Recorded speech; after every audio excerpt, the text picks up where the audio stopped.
নমস্কার।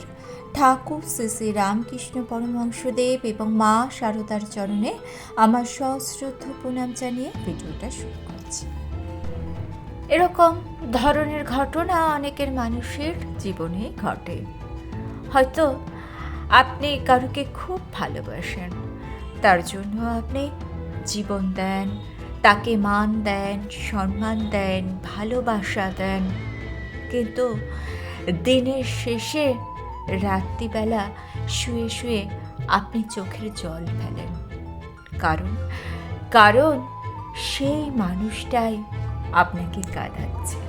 স্বভাবতই তখন মনে প্রশ্ন জাগে যে আমি কি ভুল মানুষকে ভালোবাসছি, না ভালোবাসাটাই ভুল।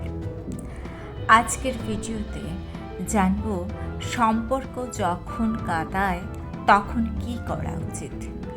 আজকে জানবো মা শারদা দেবী এবং ঠাকুর শ্রী শ্রী রামকৃষ্ণ পরমহংসদেব এই সম্বন্ধে আমাদের কি উপদেশ দিয়ে গেছেন। আর আজকের ভিডিও থেকে আমি আশা করছি আপনার জীবনটা বদলে যাবে। চলুন প্রথমেই জানি কেন সম্পর্ক আমাদের কাঁদায়। আসলে আমরা ভাবি যাদের আমরা সব থেকে বেশি ভালোবাসি তারা আমায় সুখ দেবে, কিন্তু বাস্তবে কি হয়, তারাই আমাদের কাঁদায়। কারণ সম্পর্ক প্লাস প্রত্যাশা, যত বেশি প্রত্যাশা তত বেশি আঘাত। ঠাকুর শ্রী শ্রী রামকৃষ্ণ পরমহংসদেব বলেছিলেন, মানুষের কাছে আশা করো না, আশা করলেই কষ্ট পাবে। আর এই একটা বাক্যেই সম্পর্কের অর্ধেক সমস্যা শেষ। আমরা মানুষকে ঈশ্বর বানিয়ে ফেলি, কিন্তু বাস্তবে যখন মানুষই থাকে তখন আমরা ভেঙে যাই। এবার জেনে নিয়ে চলুন ঠাকুরের শিক্ষা। একদিন এক ভক্ত ঠাকুরকে জিজ্ঞাসা করেছিলেন, মানুষ কেন কষ্ট দেয় ঠাকুর? ঠাকুর মুচকি হেসে বলেছিলেন, মানুষকে মানুষ ভেবেই ভালোবেসো, ঈশ্বর ভেবে নয়। আমরা কি করে? আমরা ভাবি সে আমাকে জানবে, বুঝবে, আমার কথা শুনবে, আমাকে কখনো কষ্ট দেবে না। কিন্তু ঠাকুর বলছেন, মানুষ সীমাবদ্ধ, সে ভুল করবে। যখনই আমরা এটা মানতে পারি না, তখনই শুরু হয় চোখের জল ফেলা। চলুন এবার জেনে নে মা শারদা কি বলেছিলেন। একবার এক ভক্ত মাকে বলেছিলেন, মা, মানুষ আমাকে খুব কষ্ট দেয়, কেন এরকম হয় মা?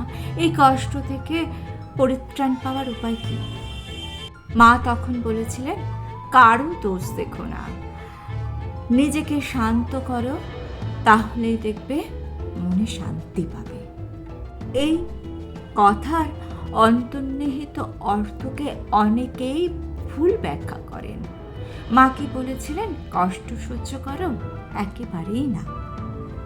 মা বলেছিলেন, কষ্টের মূল বাইরে নয়, কষ্টের মূল আছে আমাদের ভেতরে। আমরা কষ্ট পাই কারণ আমরা আশা করি। এবার আসছে সবচেয়ে গুরুত্বপূর্ণ, সম্পর্ক ছেড়ে দেব নাকি ধরে রাখবো? চলুন জেনে নিই এই প্রশ্নের উত্তর। ঠাকুর এক অসাধারণ উত্তর দিয়েছিলেন। ঠাকুর বলেছিলেন, জলে নৌকা থাকবে, কিন্তু নৌকায় জল ঢুকলে নৌকা ডুবে যাবে। এই মন্ত্রই সম্পর্কের মূল মন্ত্র। সম্পর্ক থাকবে, ভালোবাসা থাকবে, কিন্তু মন যেন তাতে ডুবে না যায়। যদি সম্পর্ক আপনার শান্তি কেড়ে নেয়, যদি সম্পর্ক আপনার আত্মসম্মানকে আঘাত করে, যদি সম্পর্ক আপনার মন ভেঙে দেয়, তাহলে সেই সম্পর্কে আপনি আর নেই। আপনি সম্পর্কের মধ্যে ডুবে যাচ্ছেন। ঠাকুর শ্রী শ্রী রামকৃষ্ণ পরমহংসদেব বলেছিলেন, আসক্তি দুঃখের মূল কারণ। আমরা ভালোবাসি না, আমরা আসক্ত হই।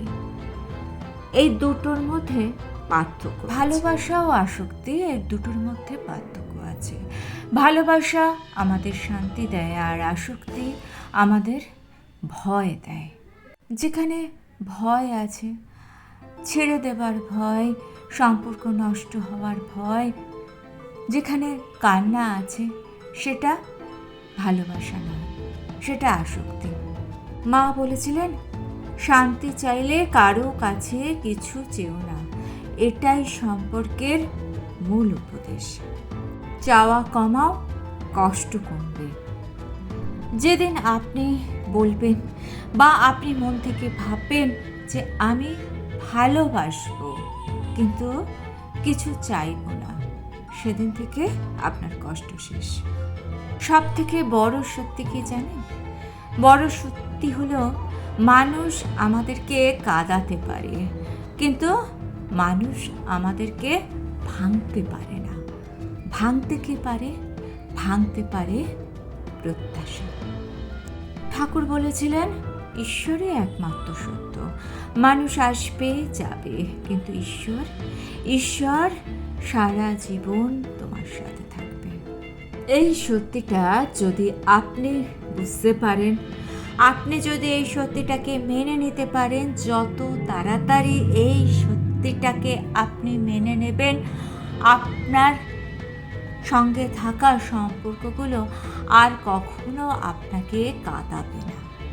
আজকের ভিডিওতে আমরা বুঝতে পারলাম, যদি সম্পর্ক কাঁদায় তাহলে সেই সম্পর্ককে ঘৃণা করবেন না, ছেড়ে পালাবেন না, বরং বোঝার চেষ্টা করুন। আসক্তি কমান, প্রত্যাশা কমান।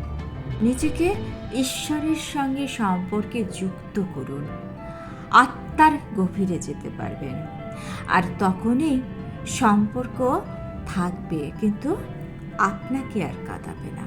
এবার আপনাদের কাছে আমার একটা প্রশ্ন আছে, আপনাদের কি এরকম কোনো সম্পর্ক আছে যে সম্পর্ক আপনি ছাড়তেও পারছেন না, কিন্তু সেই সম্পর্ক আপনাকে কাঁদাচ্ছে?